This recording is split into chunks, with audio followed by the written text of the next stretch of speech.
Pode soltar. Mas Josafá, ele toma uma postura em abolir a idolatria e convocar Jerusalém para adorar tão somente ao Deus vivo, ao Deus verdadeiro. Então Josafá, irmãos, ele teve a atitude nobre, reconhecer a quem deveria ser adorado. Enquanto Acazia, ele dá continuidade à adoração aos deuses que os seus pais o adoravam, que era o Deus chamado Baal. Meus irmãos, a Bíblia diz que um certo dia Acazia, ele cai de uma janela. Não sabemos o que ele fazia na janela. Não sabemos o que ele estava fazendo naquela janela. Mas a Bíblia diz que era uma janela alta.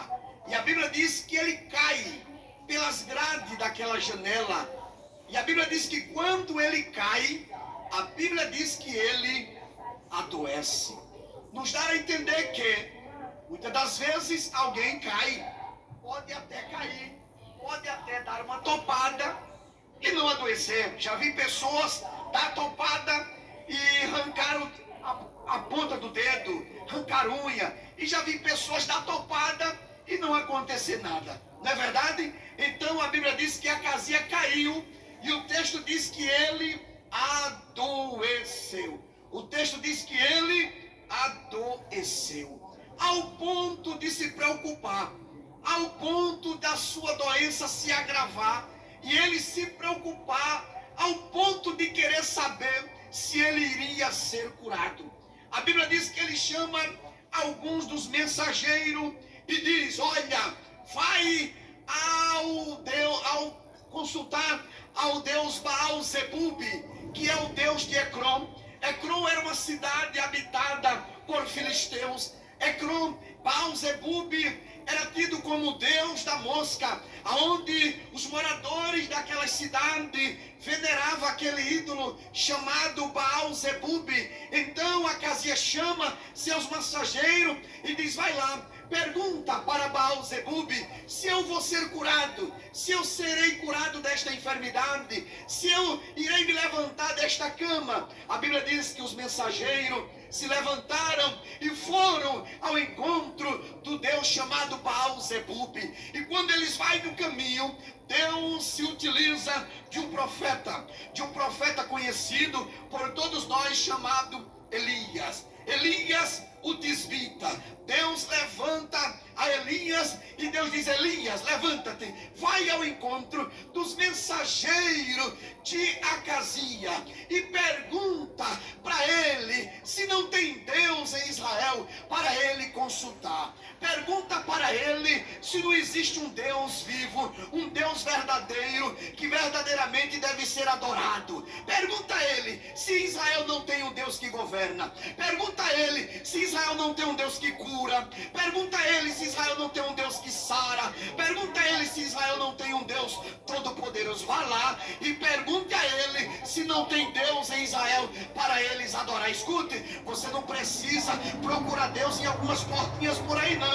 Deus está aqui, a porta está aberta, a fonte está aqui, ela está jorrando e Deus está aqui para falar, para abençoar, para operar, para restaurar, para curar, para te dar vitória, para te dar resposta. O Deus de Israel está aqui. Aleluia! Pergunta a ele se não tem Deus em Israel.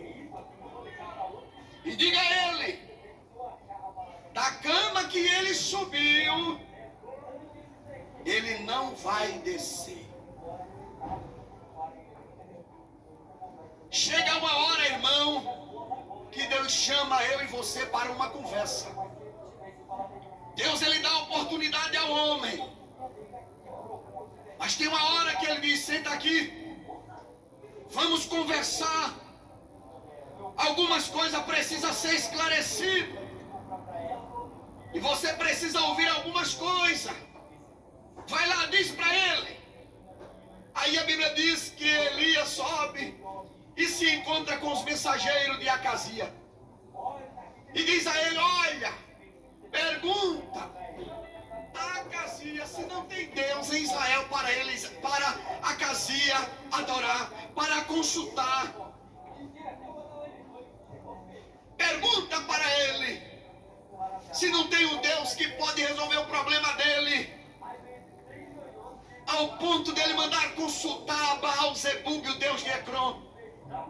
Volta lá, diz para ele, da cama que subiu, ele não se levantará, ele morrerá.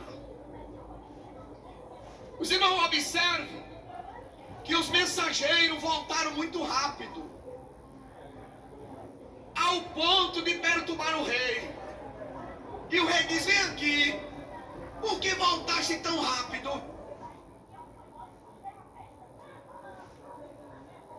Ele disse: olha, um mensageiro se apresentou a nós.